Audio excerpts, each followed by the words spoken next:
Breaking news చూస్తున్నాం. YCP సర్కార్ హయాంలో ఇవ్వాల్సిన ఆరోగ్యశ్రీ బకాయిలను ప్రస్తుత టీడీపీ సర్కార్ విడుదల చేస్తుంది. తాజాగా నెట్వర్క్ ఆసుపత్రులకు 200 కోట్లు విడుదల చేస్తుంది టీడీపీ సర్కార్.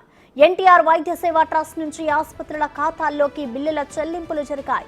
గత వైసీపీ ప్రభుత్వం నెట్వర్క్ ఆసుపత్రులకు దాదాపు 1800 కోట్ల రూపాయలు బకాయిలు పెట్టింది. మరో 2 రోజుల్లో 300 కోట్లు విడుదల చేసేందుకు సర్కార్ సన్నాహాలు చేస్తోంది. తమ బకాయిలు రావడంతో నెట్వర్క్ ఆసుపత్రుల యాజమాన్యాలు హర్షం వ్యక్తం చేస్తున్నాయి.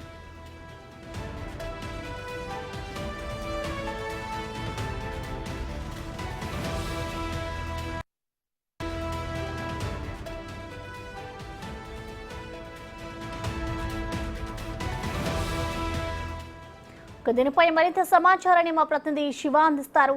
శివ, ప్రసన్న, మొత్తం మీద చూస్తుంటే ఆంధ్రప్రదేశ్ లో ఆరోగ్యశ్రీ నెట్వర్క్ హాస్పిటల్స్ రేపటి నుంచి సమ్మె చేస్తామని చెప్పి ఈ రోజు సమ్మె నోటీస్ ఇస్తాయి. దాదాపుగా 2500 కోట్ల రూపాయల పైగా కూడా బకాయిలు ఉన్నాయి. 2023 సెప్టెంబర్ నుంచి కూడా తమ బకాయిలు పెండింగ్ లో ఉన్నాయి. అప్పటి వరకు అనేక సందర్భాల్లో అప్పటి సీఎస్ జవహర్ రెడ్డి ఇస్తా అని చెప్పి కాలాయ పని చేసి తమను ఇబ్బందులు పాలు చేశారు.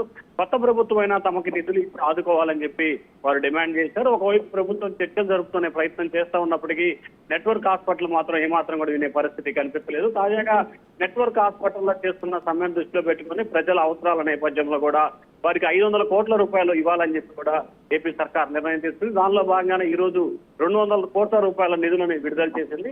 సోమవారం మరొక 300 కోట్ల రూపాయలు ఇస్తామని చెప్పి కూడా ఆరోగ్యశ్రీ ట్రస్ట్ ఈఓ ఎవరికైతే నెట్వర్క్ హాస్పిటల్ ఉన్నారో ఆ యూనియన్ నేతలకు కూడా సమాచారం పరిస్థితి కనిపించింది. అయితే వారి వద్ద నుంచి ఇంకా సానుకూల స్పందన అయితే వచ్చిందని అందరూ ఆశిస్తా ఉన్నారు. ఇప్పటికే ఎస్ఆర్సీపీ ప్రభుత్వ పెండింగ్ లో ఉన్న నిధులని కొత్త సర్కార్ వచ్చిన తర్వాత కూడా ఏమాత్రం కూడా పోకుండా తమకు నిధులు విడుదల చేయడం పట్ల కూడా నెట్వర్క్ హాస్పిటల్ అయితే ఆనందాన్ని వ్యక్తం చేస్తా ఉన్నారు. మిగిలిన నిధులు కూడా విడుదల చేసేందుకు చర్యలు తీసుకోవాలని చెప్పి కూడా నెట్వర్క్ హాస్పిటల్ అయితే కోరుతా ఉన్నాయి. ప్రసన్న.